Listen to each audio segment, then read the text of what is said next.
सबको नमस्ते, सबको प्रणाम। Thank you again for joining me. Thank you very much. सबको बहुत बहुत बहुत बहुत आशीष। आइए स्टार्ट करते हैं। मैं असल में अम, इसका एक तीसरे अध्याय, यजुर्वेद के तीसरे अध्याय का 18वां श्लोक, 18वां मंत्र देख रहा था। तो बड़ा ही पॉपुलर मंत्र है, हम लोग बहुत बार उसको बोलते हैं। वो मंत्र कहता है, वेदाहमेतम पुरुषम महांतम आदित्य वर्णा तमसा परस्तात् तमेव विदित्वाति मेति मृत्यु नाना पंथ्या विद्यते अनाया। मैं इस कर कल मैं जिक्र करूंगा, इसके ऊपर बात करूंगा। लेकिन मैं इसको देख रहा था, ऐसे ही नजर पड़ी तो मैं पढ़ रहा था किसी और ट्रांसलेशन में क्या है, इसमें क्या है, उसमें क्या है। तो मुझे ध्यान आया कि जो हमारा सांख्य दर्शन है, ये सांख्य दर्शन का जो पहला लास्ट श्लोक है, अखीरला श्लोक, तीसरे अध्याय का 84th श्लोक, थर्ड अध्याय का 84th श्लोक, वो एग्जैक्टली वही कहता है जो ये मंत्र का लास्ट पार्ट ऑफ द मंत्र कहता है, वही हमारा सांख्य दर्शन का श्लोक कहता है। लेकिन इसमें इंटरेस्टिंग बात यह है कि जो सांख्य दर्शन है वो स्टार्ट होता है जिस पर प्रेमाइस के साथ, जिस टॉपिक के साथ, उसी को वो कंक्लूड करके कहता है कि हमने अपनी बात को प्रूव कर दिया है, तो ये हमारी बात जो हमने शुरू की थी वो ये है। तो इस तरह से वो अपनी बात को प्रूव करके रख देता है सामने। तो सांख्य दर्शन का पहला जो है, नंबर वन, प्रथम, पहले अध्याय का पहला सूक्त, पहले अध्याय का पहला सूक्त, वो कहता है, पढ़ के सुनाता हूं आपको। वो कहता है, त्रिविध दुख निवृत्ति अधिकरण। इसका मतलब है तीन प्रकार के दुखों को दूर करने का, निर्मूल करने का, बेस, नीचे से, बेस में से, मूल में से छुड़ा देने का, छुटकारा पाने के लिए अत्यधिक प्रतन प्रयत्न बताने के लिए ये ग्रंथ रचा जा रहा है। ठीक। इस ग्रंथ की रचना हमने इसीलिए की है ताकि मनुष्य जो है वो अपने तीन प्रकार के दुखों से पूरी तरह छूट जाए। ये स्टार्ट करता है सांख्य दर्शन। और वो तीन प्रकार के दुख क्या बताता है? वो बताता है यहां पर,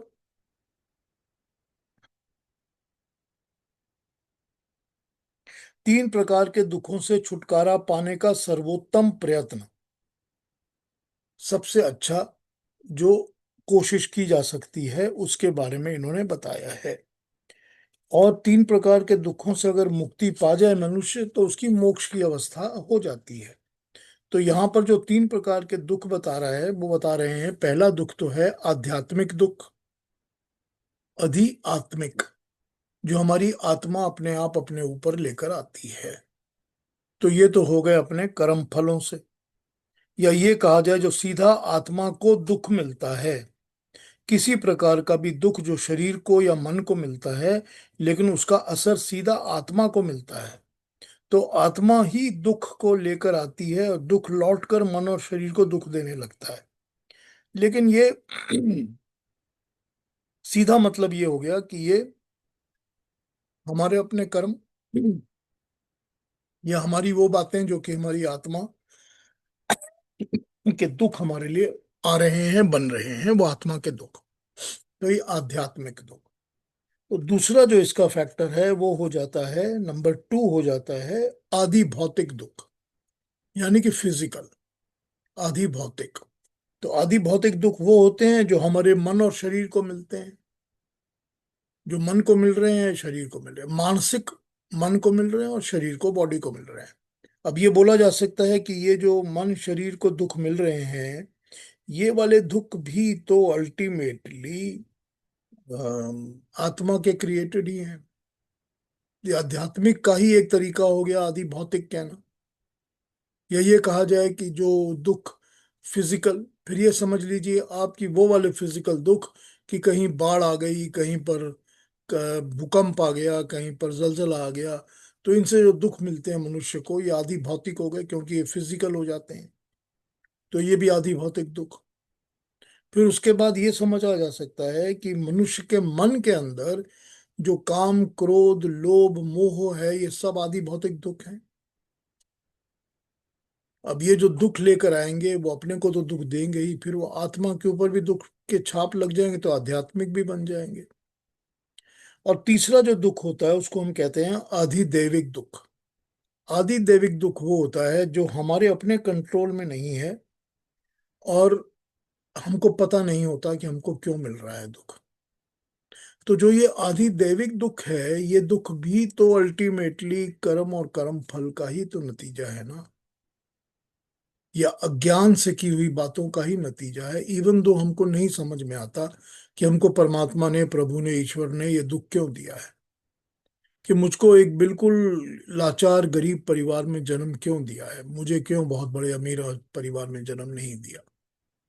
तो जब ये शर्म समझ में नहीं आती बात, तो ये हम इसको आधिदैविक दुख कहते हैं।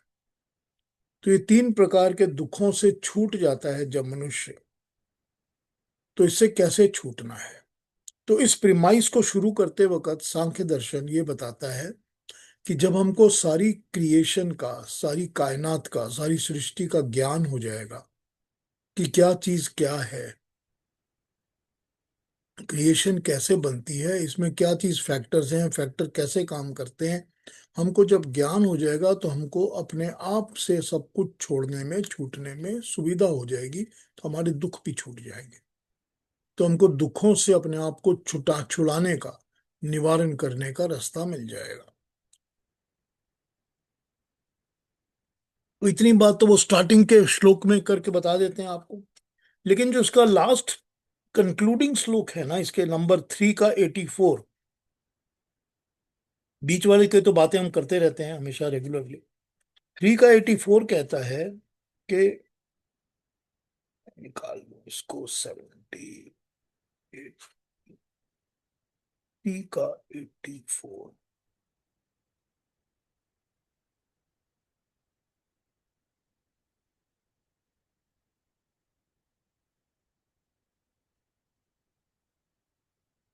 ठीक है, 84 कहता है, विवेकात निशेष दुखा निवृतो कृत कृत्या न इतरात न इतरात। ये कहता है कि विवेक होने से, ज्ञान होने से, विवेक होने से, विवेचना करने लायक ज्ञान होने से, सब चीजों को समझने वाला ज्ञान, जो एनालिसिस करता है और अलग अलग करता है कि किस तरह से कौन सी चीज कैसी होनी चाहिए, जब ऐसा ज्ञान होता है, शेष रहित समस्त और अत्यंत दुखों की निवृत्ति, दुखों का अंत हो जाने पर कृत कृत्य लक्ष्य प्राप्ति हो जाती है।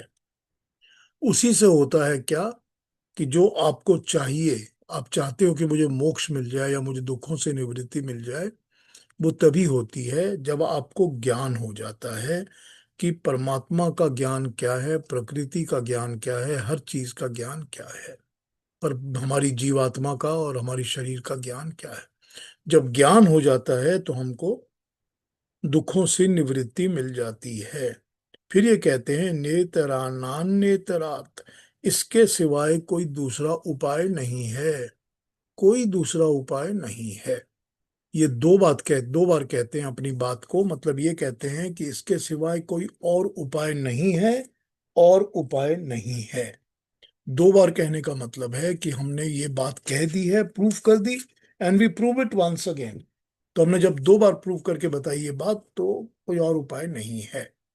अब मैंने बात अपनी शुरू की थी यजुर्वेद के मंत्र के साथ। तो यजुर्वेद का मंत्र जो है वो जो कहता है, उस पर मैं बात अब कल करूंगा। तो कल आपको वो मंत्र बताऊंगा, वेदाहमेतम पुरुषम महांतम आदित्य वर्णा तमसा पुरस्तात् तमेव विदित्वाति मृत्यु में तीन अन्य पंथा विद्यते अनाया। कल उस पे बात करूंगा।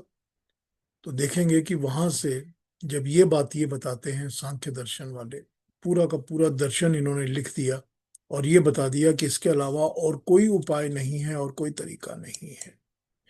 और कल हम देखेंगे कि वो मंत्र हमको क्या बताता है, व्हाट डज इट से टू अस। तो आइए आगे शुरू करते हैं गीता का आज का पाठ।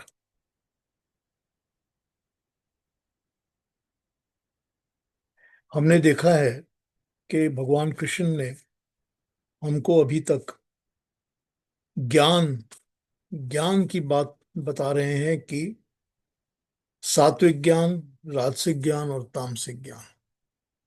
फिर उन्होंने उसके बाद सब्जेक्ट उठा लिया कि राजसिक कर्म, तामसिक कर्म और सात्विक कर्म। तो उन्होंने ज्ञान को भी और कर्म को भी डिवाइड करके बता दिया कि सात्विक क्या है, राजसिक क्या है और तामसिक क्या है। अब ये जितने भी हमारे कर्म हैं और ज्ञान है, जो भी राजसिक ज्ञान और राजसिक कर्म और राजसिक हमारी एक्टिविटीज हैं, वो सारी की सारी एक बड़े थिन बैलेंस पर लटकती रहती हैं कि अगर वो थोड़ी सी इधर चली जाएं तो तामसिक बन जाएंगे और उधर चली जाएं तो सात्विक बन जाएंगे।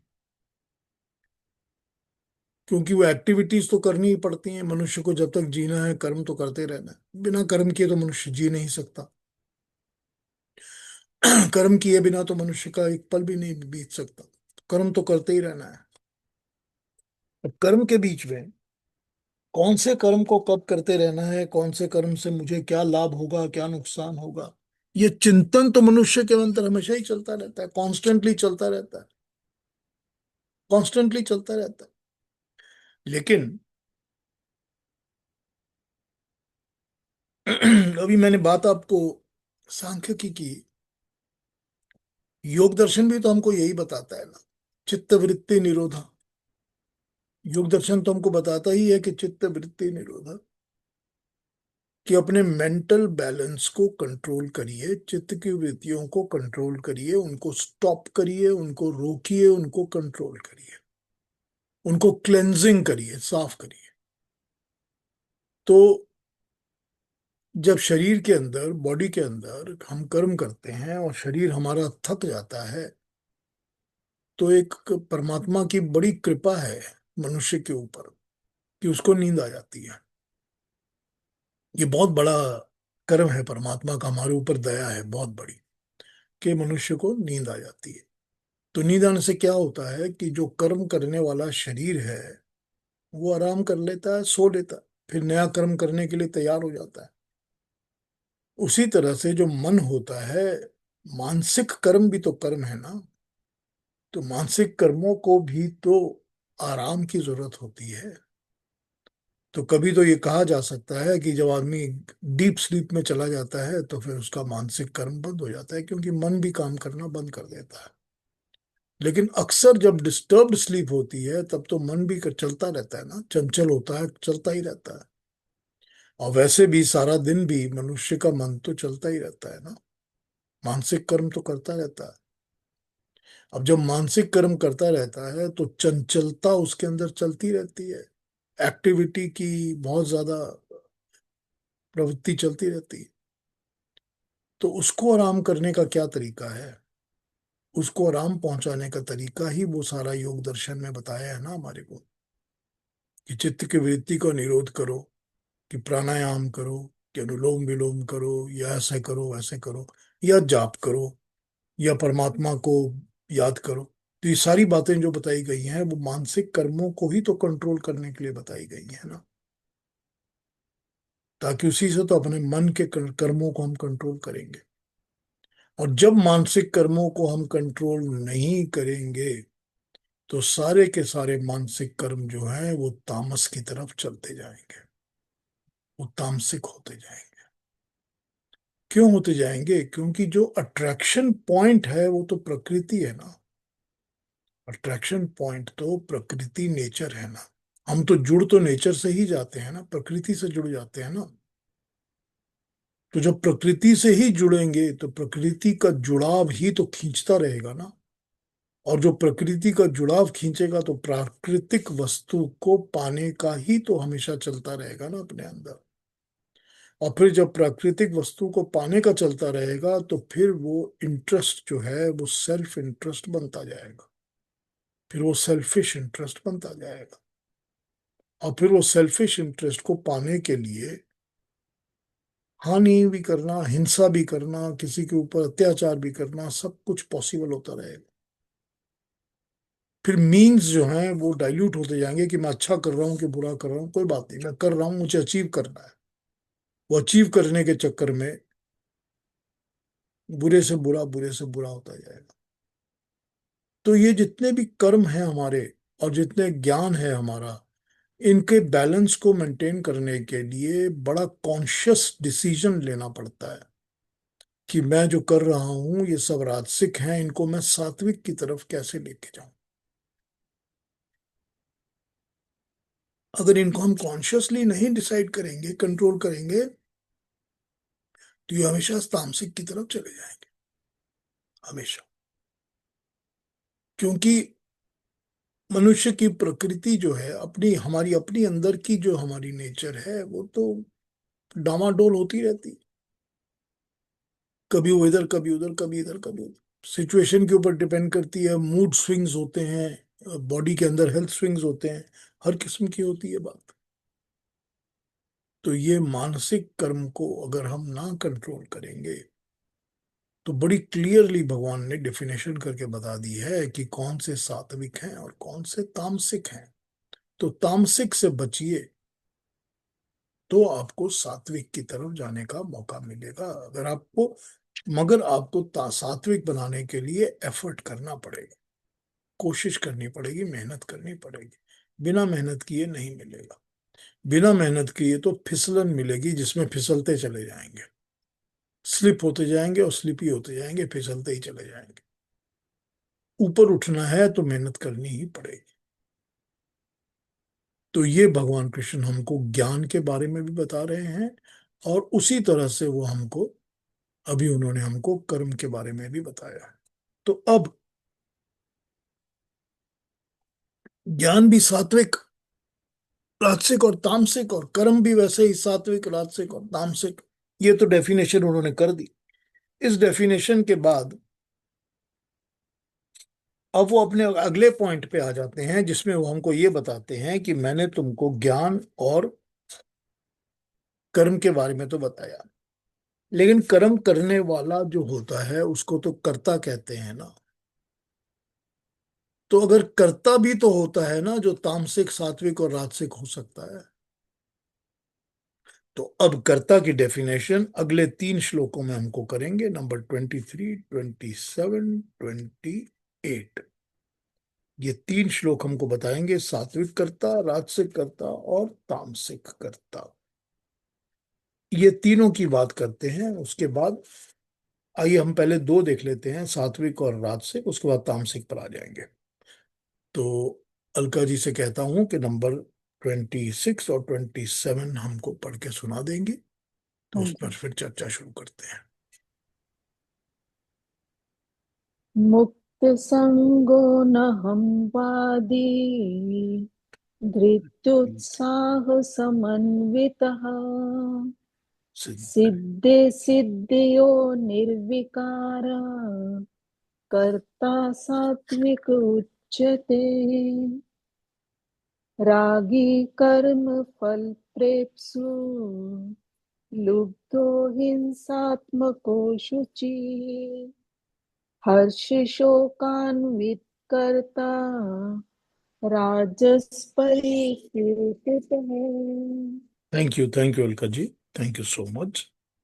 नंबर 26, मुक्त संग, संग के बिना, आसक्ति रहित, अनहनवादी, अहंकार भरी बातों को ना बोलने वाला, हमवादी, जिसके अंदर अहंकार ना हो, धृत साहस सन्मिलित, धैर्य और उत्साह से युक्त, सिद्धयो सिद्धयो, सिद्धय असिद्धयो, सफलता और असफलता दोनों में निर्विकार, निर्विकार से रहित कर्ता सात्विक है। ज्ञान के बिना कर्म नहीं होता, और कर्ता के बिना भी कर्म नहीं होता। इसलिए कर्ता के बारे में अब बताया जा रहा है, जो कर्ता आसक्ति से मुक्त है, अटैचमेंट से मुक्त है, जुड़ने से, चिपकाव से मुक्त है, अलग है, जो अहंकार की बातें नहीं करता, जिसकी बातों में, हर बात में मैं और मैं नहीं होती, आए मैं, मेरा, मेरे, अहंकार नहीं होती, जो अपने ही बारे में बात नहीं करता, जो धैर्य और उत्साह से भरा हुआ है, जिसमें धैर्य है पेशेंस और उत्साह, बहुत ज्यादा करेज इन, मतलब अम, दूसरों को भी अपने आप को भी हमेशा खुश रखना, हमेशा आगे बढ़ने की प्रेरणा देना, उत्साहित करना। तो वो उत्साह से भरा हुआ है, जो सफलता और विफलता में निर्विकार रहता है, जिसको फर्क नहीं पड़ता कि सफलता मिल रही है या सफलता नहीं मिल रही है, जीत मिल रही है या हार मिल रही है। इन चीजों से उसको फिक्र नहीं रहता, वो अनअटैच्ड, अनमूव्ड रहता है, निर्विकार, जिसमें कोई विकार नहीं आता, चेंजेस नहीं आते, निर्विकार, चेंजेस नहीं आते। वो कर्ता सात्विक कर्ता कहलाया जाता है। अब यहाँ पर करने वाले मनुष्य की डेफिनेशन बताई जा रही है कि करने वाले मनुष्यों में से कौन सात्विक है, कौन राजसिक है, कौन तामसिक है। तो उसमें जब कर्म और करने वालों की डेफिनेशन बताई जा रही है, तो उसमें करने वालों को सात्विक बताने वाले ये फैक्टर्स इन्होंने अभी यहां पर बताए हैं। और राजसिक बताते वक्त बता रहे थे, जो कर्ता राग से यानी आसक्ति से प्रेरित होकर, जुड़कर राग से, मुझे ये अच्छा लगता है इसीलिए मैं इसके साथ जुड़ा हुआ हूं, मैं इसके साथ, मेरा मोह है, मेरा चिपकना है इसके साथ, आसक्ति, अटैचमेंट है। जो व्यक्ति आसक्ति से, जो लोभी है, उसको लोभ भी है, जिसका फल पाने के लिए उत्सुक रहता है, जो लोभी है, जिसका स्वभाव हिंसा करने का है, जो अपवित्र है, जो हर्ष और शोक से लिपायमान है, वो कर्ता राजसिक कहलाता है।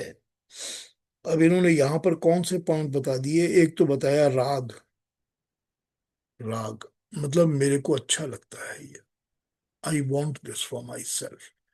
तो पहला बताया राग। फिर आसक्ति से प्रेरित, उसकी इंस्पिरेशन जो होती है, प्रेरणा जो होती है, वो होती ही आसक्ति से है, अटैचमेंट से है। मतलब मैं ये काम करूंगा ही तब क्योंकि ये मेरे अपने परिवार, मेरे अपने बेटे, मेरे अपने अभिमान, मेरे अपने लिए, मैं के लिए तभी करूंगा, क्योंकि ये आसक्ति के साथ प्रेरित है, उसी से इंस्पायर्ड है।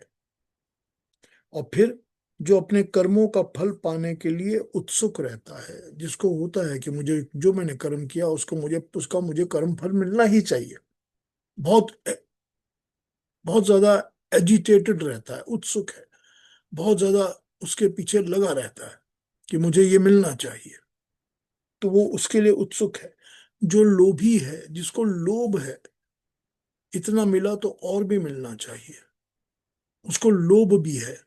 और उसके अलावा जिसका स्वभाव हिंसा करने का है, जो हिंसा भी कर सकता है, किसी दूसरे के ऊपर गलत अत्याचार, जुल्म कर सकता है, वो हिंसा करने वाला है। और जो हर्ष और शोक में लिपायमान है, जिसको खुशी भी बहुत होती है, दुख भी बहुत होता है, कुछ भी कर्म का फल मिलता है या कर्म करने से सुख भी होता है, दुख भी होता है, वो राजसिक कर्ता कहलाता है। तो सात्विक करते कर्ता कौन से होते हैं और राजसिक कौन से होते हैं, इनको इन्होंने डिफाइन किया। दूसरी ट्रांसलेशंस पढ़ लेता हूं, फिर इस पे और बात कर लूंगा।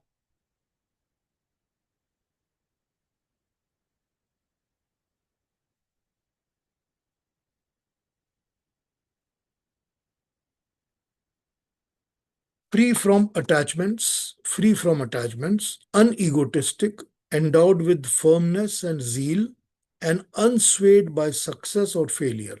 Such a doer is called सात्विक doer। ठीक। तो इन्होंने क्या बताया? इन्होंने बताया है कि unegotistic, endowed with firmness and zeal, ठीक है, उत्साह का मतलब zeal, free from attachment, unswayed by success and failure. Rajasic का बताते the doer who is full of attachment seeks the fruit of action and is greedy, and who is oppressive by nature and of impure conduct, and who feels joy and sorrow has been called the Rajasic doer। और देख,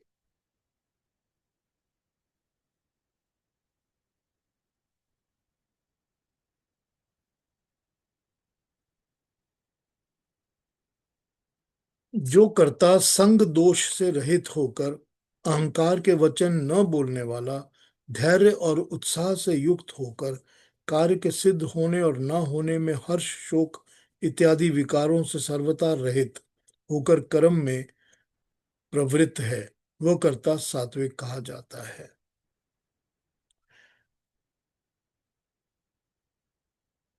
आसक्ति युक्त कर्मों के फल को चाहने वाला, लोलूप, आत्माओं को कष्ट देने वाला, अपवित्र और हर्ष शोक में लिप्त, ये कर्ता राजसिक कहा जाता है।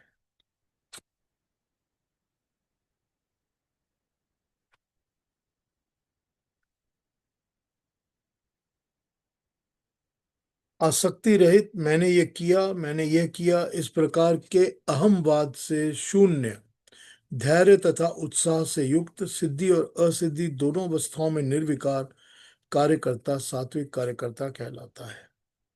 भिन्न भिन्न पदार्थों में राग रखने वाला, उत्तम कर्म करके उसके बदले में फल की इच्छा रखने वाला, लोभी, अभिलाषित पदार्थ की प्राप्ति के लिए हिंसा भी करने को तैयार रहने वाला, अशुचि साधनों से न बचने वाला और फल प्राप्ति में हर्ष तथा फल हानि हानि में शोक, ऐसा मानने वाला कार्यकर्ता राजसिक या रजोगुण वाला कर्ता कहलाता है।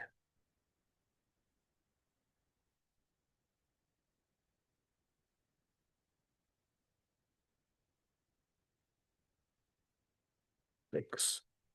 आसक्ति के बिना अपनी डींगे ना हाँकने वाला, धैर्य और उत्साह से युक्त, सिद्धि असिद्धि हर्ष शोक विकारों से रहित होकर कर्म करने वाला सात्विक कर्ता कहलाता है।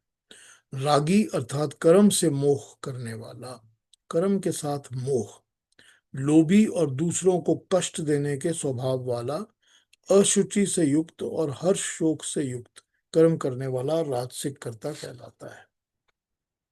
तो अब हम देख रहे हैं कि भगवान ने यहाँ पर हमको अलग अलग पॉइंट्स सात्विक और राजसिक कर्ता के बता दिए। कर्ता जो कर्म करता है उसको कर्ता कहते हैं। बिना ज्ञान के कर्म नहीं होता और बिना कर्ता के कर्म नहीं होता। कर्ता करने वाला होगा तभी कर्म होगा। तो कर्ता के कर्म करने के लिए इन्होंने सात्विक बातें बता दी हैं कि उसमें आसक्ति नहीं होनी चाहिए, उसमें अहंकार नहीं होनी चाहिए, उसमें धैर्य होना चाहिए, उसमें उत्साह होना चाहिए। ठीक, उत्साह भी होना चाहिए, धैर्य भी होना चाहिए, और सफलता या असफलता के साथ उसको कोई भी फर्क नहीं पड़ना चाहिए। निर्विकार, कोई विकार नहीं आना चाहिए। तो ये तो बेसिक उन्होंने बता दिए जो कि सात्विक कर्ता की निशानी है। अब जब सात्विक कर्ता कर्ता सात्विक होगा, उसको पता होगा कि मुझे ऐसे ही कर्म करना है, कि मुझे कर्म के साथ या उसके फल के साथ नहीं चिपकना, नहीं जुड़ना, मुझे उससे सफलता या असफलता से कोई अपने ऊपर प्रभाव नहीं लेकर आना, फर्क नहीं पड़ता है मुझे, और मुझे जुड़ना चिपकना किसी चीज से नहीं, और मुझे अपनी मैं भी नहीं दिखानी, अहंकार भी नहीं है मुझको। तो एक बात सोच के देखिए जरा कि जो कर्ता इस तरह का कर्ता होगा या इस तरह का मनुष्य होगा जो काम कर रहा है, ऑब्वियस बात है कि उसके कर्म भी तो ऐसे ही होंगे और वो ऐसा ही ज्ञान तो प्राप्त करेगा ना, जो उसको इस तरफ लेके जाएगा। अगर उसकी अपनी इंटेंशन और इंक्लिनेशन ऐसे होगी, जब उसकी अपनी इंटेंशन और इंक्लिनेशन ऐसे होगी, तो वही तो करेगा वो जिसकी तरफ उसको अपने लक्ष्य की प्राप्ति मिलेगी, अपना जो उसका एम है लाइफ का वो मिलेगा, क्योंकि वो वैसा ही करता है। तो जो ऐसा करता है वैसे ही कर्म करेगा और वैसे ही ज्ञान चुनेगा। तो एक सात्विकता की यो बन जाएगी, चेन बन जाएगी कि वो सात्विक है तो सात्विक ही करेगा और सात्विक काम भी करेगा। तो ये सात्विकता के फैक्टर्स इन्होंने बताए हैं जो इसके अंदर, वो सात्विक कर्ता के पॉइंट वाइज नंबर 1 2 3 4 जो है वो बता दिए इन्होंने आपको। अब इन कर्मों को अगर हम देखते हैं अपने अंदर की इंटेंशंस की, हमारे जो मन के अंदर भावना है, हम किस तरह के मनुष्य हैं, कैसे हैं हम, कैसे हैं हम, तो अपने अंदर की भावना को सोचिए कि क्या मैं आसक्ति के बिना कर्म करता हूं? क्या मैं अपने कर्मों के अंदर से अपने मैं को, अहंकार को हटा सकता हूं, छोड़ सकता हूं? क्या मैं सब जगह डींगे मारता रहता हूँ, देखो मैंने क्या कमाल किया, यहाँ मैंने क्या किया, वहां मैंने क्या किया, यहाँ पता है मैंने क्या किया, तो मैंने तो यूं किया जी। क्या मैं डींगे ही मारता रहता हूँ? मैं है कि नहीं है मेरा अटैच इसके अंदर, आसक्ति है कि नहीं है ये अटैच इसके अंदर। और उसके बाद क्या आ गया? सफलता और विफलता। सफल हूं कि नहीं सफल हूं, मुझे उससे कोई फर्क नहीं पड़ता, मैं डिस्टर्ब नहीं होता।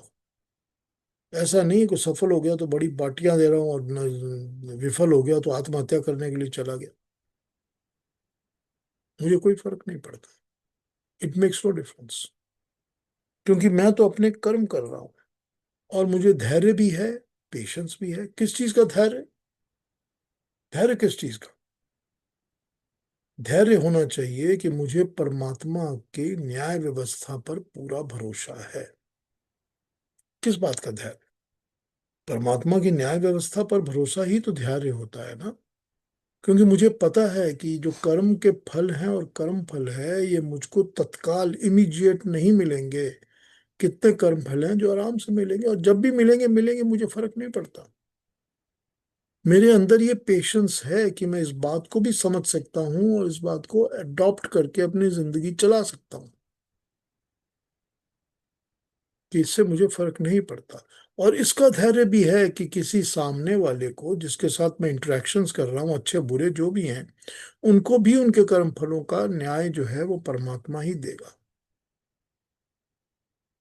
ये धैर्य भी तो चाहिए ना। ये भी तो धैर्य चाहिए ना। ये इंस्टेंट जस्टिस कि तत्काल उसी वक्त मिल जाना चाहिए, ये तो होता नहीं है ना। तो धैर्य तो होता है जो कि इन सब चीजों के लिए काम में आता है, कि मेरे अंदर पेशेंस है। मैं धीर पुरुष हूं। धीर तो उसी को कहते हैं जो कि धैर्यवान होता है।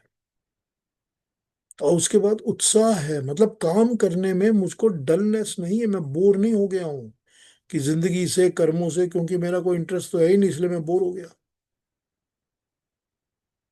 तेरा इंटरेस्ट नहीं है, लेकिन सारी की सारी क्रिएशन का, सारी सृष्टि का, सारी मानवता का तो इंटरेस्ट है ना, जो भी कर रहे हो उसके अंदर। तो उत्साह बहुत जरूरी है। लगन, काम करने के पीछे लगन, काम करने के पीछे अपना मन, अपना प्रेम, अपनी पूरी समर्पण, ये बहुत जरूरी है। तभी तो कोई काम सफल होगा ना, जब उसको हम अच्छी तरह करेंगे। तो अच्छी तरह लगे रहना और धैर्य के साथ करते रहना, ये सारे के सारे गुण इन्होंने बताए हैं जो एक सात्विक कर्ता के अंदर होने चाहिए। अब उसके नेक्स्ट स्टेप पर आ जाइए, तो आपको लगेगा कि एकदम ही उल्टा बता रहे हैं, तक राजसिक का तो बहुत ही दूर हो गया ये। बिल्कुल हो गया दूर। राजसिक में तो बहुत सारी ऐसी बातें आ गई जिसको सुनकर ही हमको लगता है कि इतनी इतनी ज्यादा बुराई, इतनी ज्यादा डिफरेंशिएशन, मगर है ना, है ना। तो राजसिक को भी इन्होंने पॉइंट वाइज बता दिया। आपको क्या बताया उन्होंने? कि जिसके अंदर अटैचमेंट, कर्म के साथ जुड़ाव है, कर्म के पीछे अपना पर्पस है, अपना जुड़ना है, कि मैं तो ये जी अपने लिए मैं करना ही है, मुझको ये राग, चिपकना, जुड़ना, अटैचमेंट। और फिर आसक्ति प्रेरित करती है। उसका मतलब ये है कि उसको जो इंस्पिरेशन मिलती है कर्म करने के लिए, वो इसलिए नहीं मिलती कि मैं लोगों का भला कर रहा हूं, या समाज का, या प्रकृति का, नेचर का, कुछ नहीं। उसकी प्रेरणा ही होती है अपनी अटैचमेंट। ये तो जी मैंने अपने लिए करना है। हाँ, आप चाहे वो, ये दूसरी बात है कि कर रहा अपने लिए, लेकिन वो नाम के वास्ते बोल देगा नहीं जी दुनिया का भला कर रहा हूं। ऐसा भी होता है ना। तो फिर क्या है? फिर यही है कि वो आसक्ति से प्रेरणा होती है उसको कर्म करने की। कर्म के साथ तो उसको जुड़ाव है ही, आसक्ति है ही, मगर प्रेरणा भी उसकी आसक्ति से ही मिली हुई है। ये दोनों बातें राजसिक। सोचिए इस पर। कितने कर्म हम करते हैं जिसमें हमारी प्रेरणा जो होती है वो हमारी आसक्ति ही होती है। कोई ना कोई अटैचमेंट होती है, कहीं ना कहीं, तभी हम कर्म कर रहे होते हैं। और फिर अगले पॉइंट बताइए कि जो कर्म के फलों के लिए उत्सुक रहता है। ईगरली वेटिंग कि मुझको इसका रिजल्ट क्या मिलेगा। मैंने कर तो दिया, अब मेरे को इसका रिजल्ट आना चाहिए, ये आना चाहिए, ऐसा आना चाहिए, अभी आना चाहिए। 3 महीने कहा था वेट करने के लिए, 90 डेज हो गए, 91 क्यों हो रहे हैं?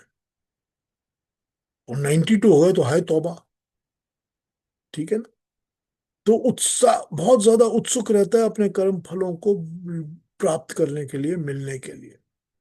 उसके बाद क्या है? जो लोभी है, जो लोभ से काम करता है, ग्रीडी है। लोभी, ग्रीडी, जिसके अंदर ग्रीड है। एक मिला है तो डेढ़ मिलना चाहिए, डेढ़ मिला है तो 2.25 हो जाने चाहिए, 2.25 है तो ढाई क्यों नहीं हो गए? लोभ, ग्रीड, ये भी वो भी वो भी ये भी, छीना झपटी, हमेशा ग्रीड, हमेशा लालच, वो हो गया लोभी।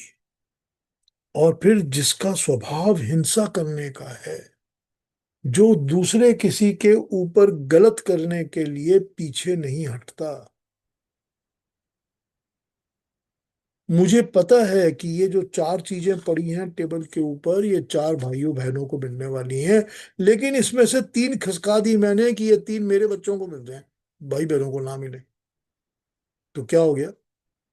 लोभ भी हो गया, आसक्ति से प्रेरणा भी हो गई, और क्या हो गया? दूसरों के ऊपर हिंसा भी हो गई। सब चीजें जुड़ गई ना एक छोटे से कर्म के पीछे। एकदम छोटा सा एक काम किया मैंने, क्या कि इसमें किया क्या है, कोई बात नहीं, थोड़ा सा ही तो है, इसमें क्या फर्क पड़ता?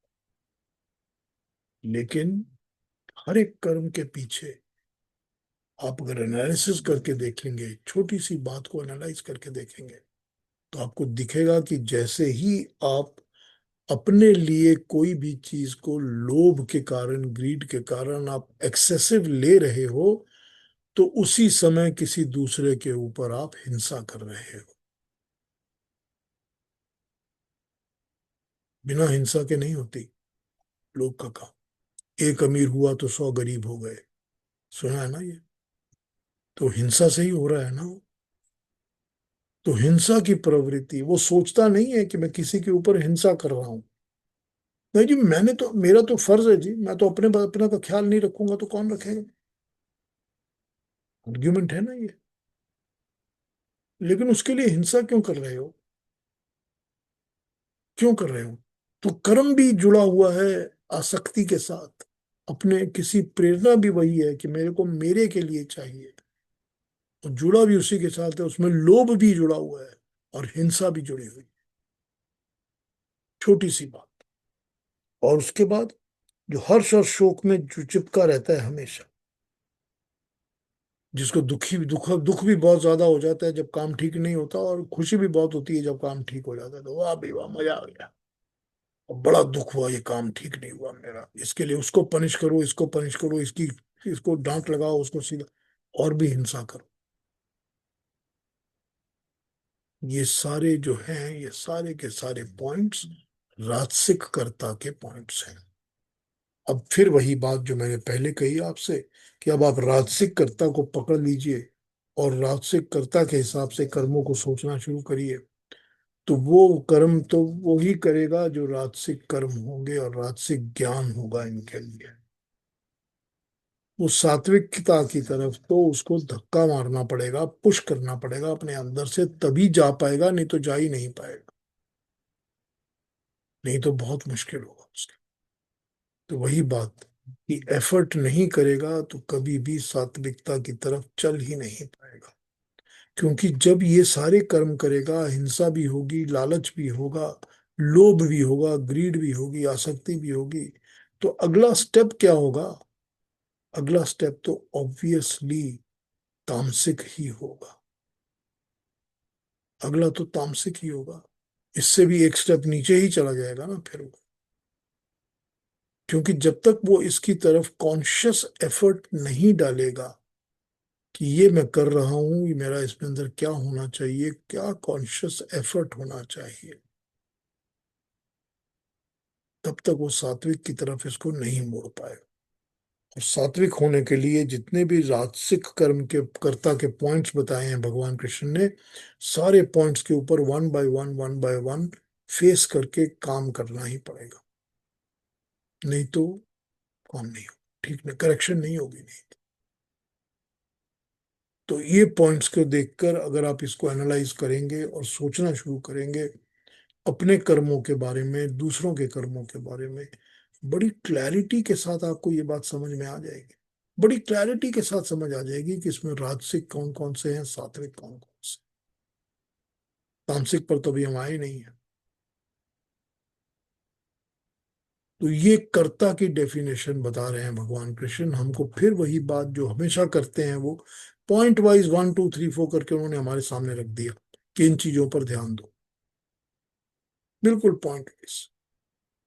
कि ये तू इन पर ध्यान दे, तेरा 1 2 3 4 मैंने बता दिया, सात्विक ये होगा, इस पर ध्यान देगा, तेरा काम ठीक है, तू सात्विक कर्ता बन जाएगा। और कर्ता सात्विक बनेगा तो कर्म भी सात्विक होंगे, ज्ञान भी सात्विक होगा। और राजसिक कर्ता होगा, तेरे पास हमेशा ही फिसलन तैयार रहेगी कि किसी भी मोमेंट फिसल कर तू तामसिक की तरफ चला जाएगा, लुढ़क जाएगा। बिकॉज फिसलन ही तो आसान होती है ना, फिसलना तो आसान होता है, ऊपर चढ़ना ही मुश्किल होता है ना। ऊपर चढ़ना ही तो मुश्किल है, फिसलना तो आसान है ना। तो ये पॉइंट वाइज उन्होंने हमको बता दिया कि कौन सा कर्ता कैसा होता है। तीसरे पर आ जाए, तामसिक पर। अगर कुछ पूछना है किसी ने ये दो के बारे में, राजसिक और सात्विक के बारे में, कर्ता के बारे में, तो पूछ लीजिए। जो तीसरा पढ़ देते हैं उस पर फिर बात शुरू कर लेते हैं।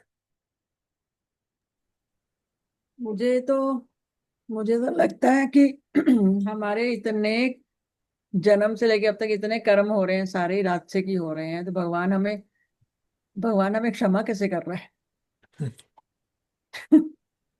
हम जो अभी इतने अच्छी तरह जी रहे हैं, जैसे जी रहे हैं, ये कैसे हो रहा है?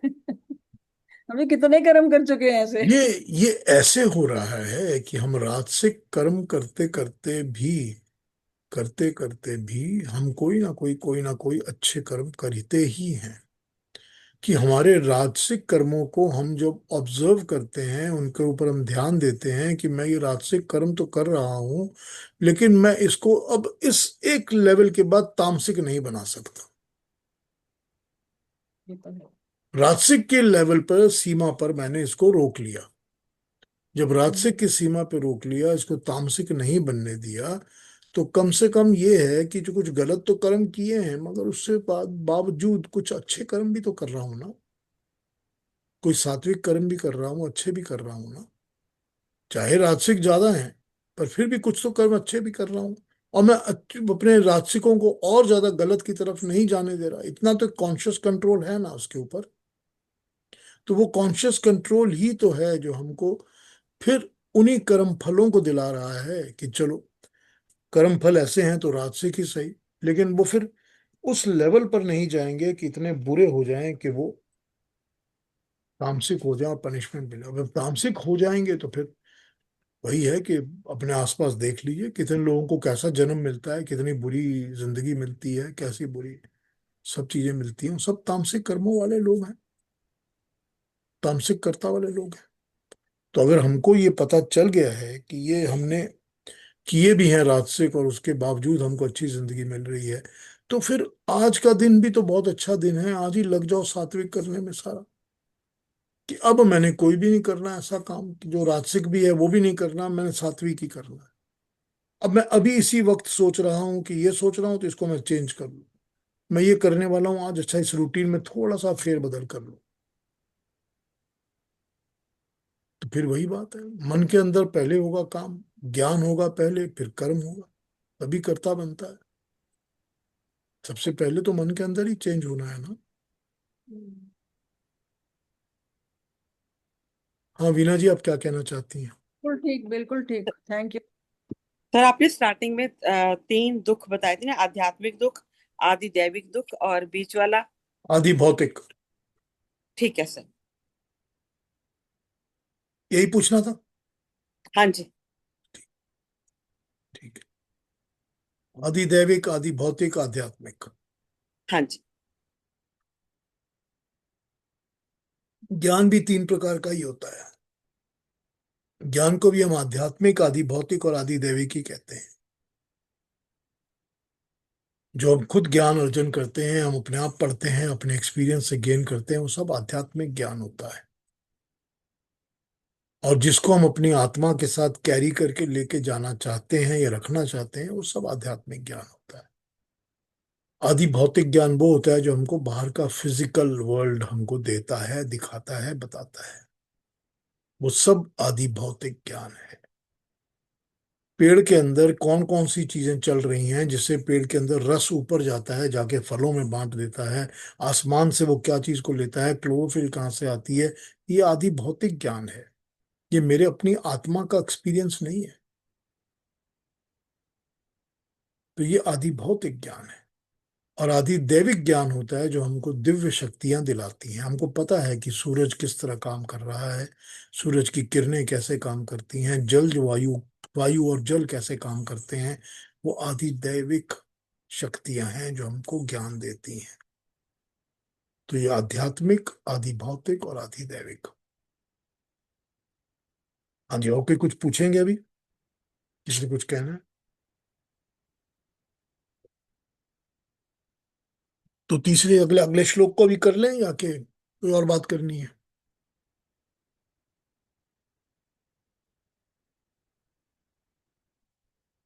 चलिए फिर अलका जी, शुरू तो करते हैं बात तमसे के ऊपर करने की। फिर उसके हाँ बाद जी। देखते हैं कितना पूरा होता है कितना नहीं। अयुक्त प्राकृत स्तब्ध शठो निष्कृति कोलसः विशाल। विषादी दीर्घ सूत्री च कर्ता तामसुच्यते। अब तामसिक कर्ता किसको कहते हैं? Thank you Alka ji, thank you very much. तामसिक कर्ता को इन्होंने बताया अयुक्त, प्राकृत, स्तब्ध, शठ, नैष्कृतिक। अयुक्त, चंचल, जिसका चित्त चंचल है, जो कॉन्स्टेंटली अंदर जिसके चंचलता चलती रहती है, डिस्टर्ब्ड माइंड, या यूं कहा जाए एजिटेटेड माइंड। सबसे पहला। प्राकृत मतलब साधारण, अशिक्षित, जिसको नॉलेज और ज्ञान पाने में कोई इंटरेस्ट नहीं है, जिसके पास ज्ञान नहीं है, नॉलेज नहीं है, बक बक बक बक बक बक बक बक करता रहेगा सारा दिन, नॉलेज में कोई इंटरेस्ट नहीं है। ठीक। स्तब्ध, हठी, जो जिद्दी है, हट करता है हर चीज में, जिसको जिद करनी है, नहीं मैं जो कह रहा हूं वही होना चाहिए, ये होना चाहिए, ये मैं, हट, जो मुझे चाहिए वही चाहिए, जिद्दी। शठ, दुष्ट, शठ, दुष्ट, बेईमान, मक्कार, बदमाश, सब शठ के अंदर आ जाता है। नैष्कृतिक, दूसरे के काम को बिगाड़ने वाला, नैष्कृतिक, जो पर्पसली जानबूझ के दूसरे के काम को बिगाड़ता है, नैष्कृतिक। अलस, आलसी, लेजी, आलस करने वाला। विषादी, विषाद करने वाला, विषादी, विषाद करने वाला, जो हर समय दूसरों के अच्छाई को बुरा, दुख ही बताता है। अगर आप अच्छा कर्म कर रहे हो, नहीं जी इसमें अच्छा किया है, ये तो ऐसा बुरा हो जाएगा, इसका ये भी बुरा हो जाएगा, वो विषाद। बुराइयों की तरफ जिसका ध्यान ज्यादा होता है और सबकी बुराई ही करता है, वो विषादी है, विषाद करने वाला। उसके बाद बताया दीर्घ सूत्री, यानी कि कार्यों को टालने वाला। आज का काम कल करेंगे, कल का काम परसों करेंगे, परसों का काम आज करे सो काल कर, काल करे सो परसों। इतनी जल्दी क्या है, अभी तो जीना है बरसों। तो काम करने की जरूरत ही कोई नहीं है, टालते रहने वाला, दीर्घ सूत्री। और इस तरह के कर्ता को तामसिक कर्ता कहलाते हैं। तो ये कहता है जो कर्ता अयुक्त है, कहीं जिसका चित्त टिका नहीं रहता, प्राकृत है, प्रकृति के जैसा आया था वैसा ही बना चला जाएगा, अशिक्षित है, असंस्कृत है, अनएजुकेटेड, अनकल्चर्ड। ठीक। स्तब्ध है, हठी है, जिद्दी है। शठ है, धोखेबाज है, षट को इन्होंने धोखेबाज भी ट्रांसलेट किया, धोखेबाज है। नैष्कृतिक है निष्कृत, काटना। निष्कृत का मतलब, नैष्कृत का मतलब काटना, छेद कर देना, कि दूसरों के कर्मों को, बुरा दूसरे के कामों को देखकर उसमें छेद कर देना, काट देना, नैष्कृतिक। आलसी है अलस, विषादी है, हर समय संसार में दुख ही दुख देखता है। दीर्घ सूत्री है, हर काम को या तो टालता है और या काम करने में देर करता है। ऐसे कर्ता को तामसिक कर्ता कहा जाता है। दूसरी ट्रांसलेशंस देखते हैं।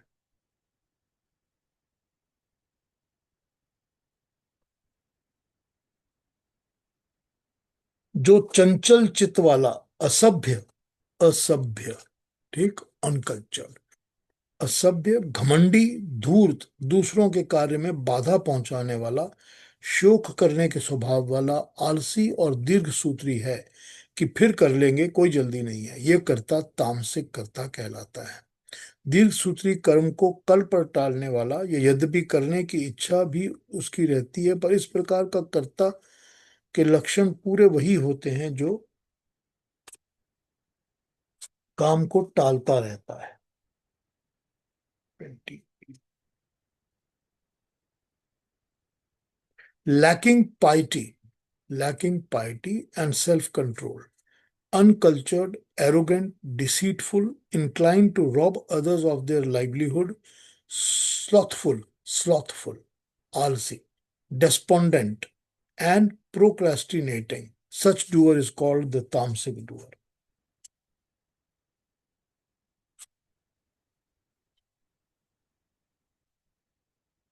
और देखते हैं ट्रांसलेशंस क्या कह रहे हैं।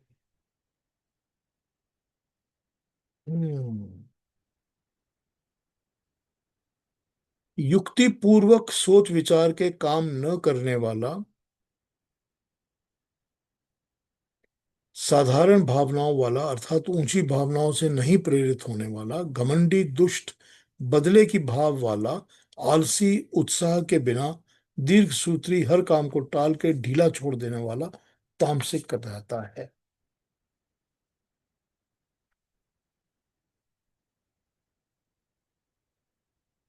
अस्थिर चित्त वाला, जिसका चित्त स्थिर नहीं होता, मूढ़, बेवकूफ, घमंडी, धूर्त, किए काम का नाश करने वाला, किसी के किए पर दुख अनुभव करने वाला और आलसी, दीर्घ सूत्री कर्ता तामसिक कहलाता है। अब हमको ये पता चल गया कि भगवान कृष्ण जो है तामसिक कर्ता को किस तरह की लिस्टिंग में इंक्लूड कर रहे हैं। यानी उन्होंने 1 2 3 करके हमको क्या क्या बताया। उन्होंने 1 2 3 4 करके हमको ये बताया कि पहली बात तो ये है कि उसका जो चित्त है वो अस्थिर है, वो किसी भी चीज में स्टेबल नहीं है, वो हमेशा कभी इधर कभी उधर, कभी इधर कभी उधर, हिलता डुलता डामाडोल होता रहेगा। उसका मन दिमाग एक जगह बैठेगा नहीं ठीक से, एक बात पे टिका नहीं रहेगा, कभी कुछ कभी कुछ कभी कुछ कभी कुछ। उसके बाद उन्होंने बताया कि वो मूड भी है, बेवकूफ भी है, क्योंकि उसको अकल की जरूरत नहीं है, वो अशिक्षित है, अनएजुकेटेड टाइप की बातें करता है, अशिक्षित अनएजुकेटेड बातें करता है।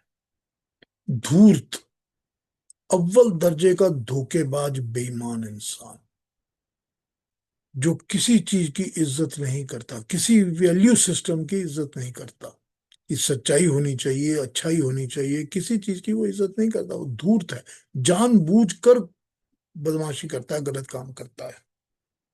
किए हुए कर्मों को नाश करने वाला, दूसरे किसी के कर्मों को नाश करने वाला, छेद करने वाला, नाश कृत्य, नष्ट कर देने वाला कर्मों को, और फिर हर दूसरे के कर्म पर दुख अनुभव करने वाला। अगर आप अच्छा करोगे तो भी उसको दुख ही होगा, वो दुख ही बताएगा। आलसी भी है, लेजी भी है, और दीर्घ सूत्री करता, आज वाला कर्म हम कल करेंगे, कल वाला कर्म हम परसों करेंगे, परसों का काम हम फिर कभी करेंगे, दीर्घ सूत्री करता। ये 1 2 3 4 करके सारे के सारे पॉइंट्स उन्होंने आपको एक तामसिक कर्ता के बारे में बता दिए। अब ये जरूरी नहीं है कि सारे के सारे एक में ही हों, हो सकता है कि बहुत सारे पॉइंट्स आपको किसी एक में मिल जाएंगे, बहुत सारे नहीं मिलेंगे। आप एग्जाम्पल के लिए राहुल गांधी को ले लीजिए, इसमें से आपको 90% सारी चीजें उनमें मिल जाएंगी, 90% पॉइंट्स मिल जाएंगे उसके अंदर आपको। पर ये कुछ तो हर एक इंसान में कहीं ना कहीं कोई ना कोई तामसिक पॉइंट्स तो होते ही हैं।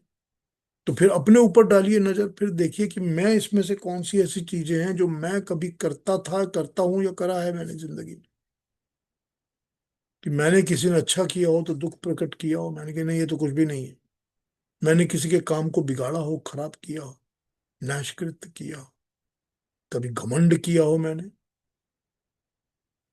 घमंड तो हम करते हैं ना, कि कभी मैंने अपने कर्म पे घमंड किया, कभी मैंने सोचा हो कि मुझे भी अब हट करनी है, जिद करनी है, हर बात पे जिद करनी है।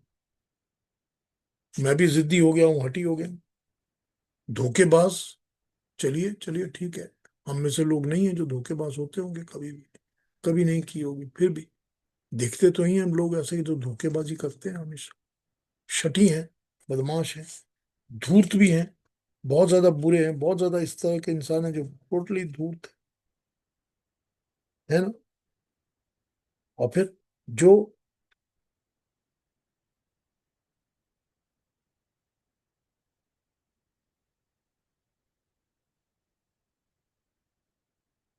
डामाडोल जिसकी चित रहती है, जो कभी कुछ करता है कभी कुछ करता है, आज ये बोल रहा है कल कुछ और बोल रहा है, परसों कुछ और बोलेगा।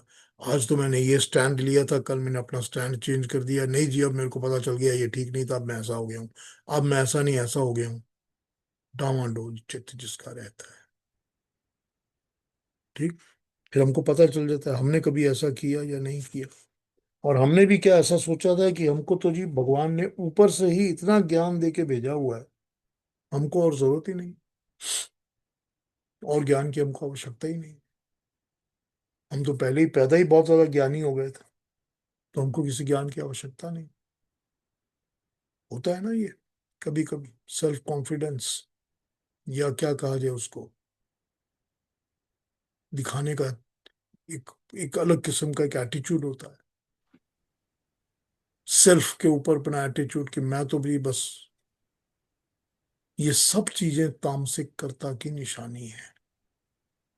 तो 1 2 3 देख लीजिए, 8 की 8 देख लीजिए, अलग अलग देख लीजिए, सब तामसिक कर्ता की निशानियां हैं।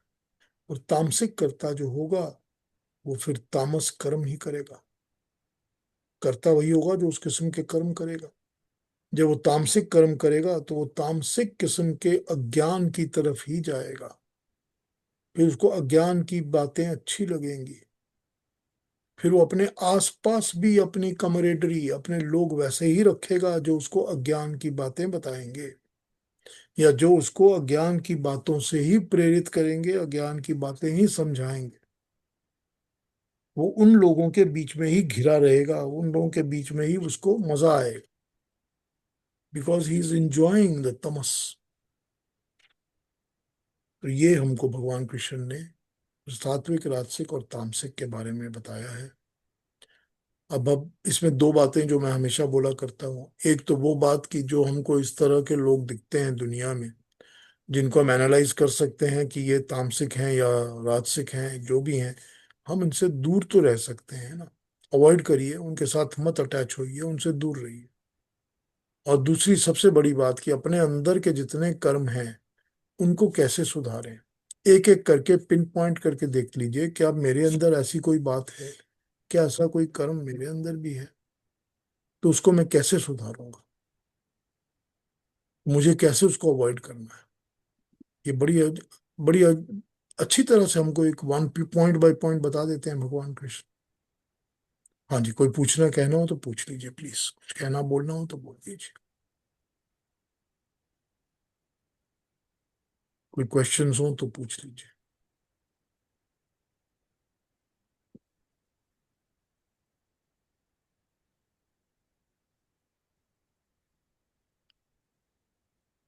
तो फिर कल मिले, ठीक है। फिर भी कुछ मन में आएगी बात और दिल में आएगी बात तो कल पूछ लीजिए। हाँ युक्ता जी कुछ कहना चाहती हैं? जी नहीं, मैं कब, धन्यवाद, बहुत अच्छा समझाया आपने, बहुत अच्छा लगा। Thank you. Thank you. It was an interesting subject today. Thank you I thank have you no questions. It was nice. Thank you Sita. Thank you. चलिए कल मिलते हैं, अपना अपना ख्याल रखिए, ध्यान रखिए।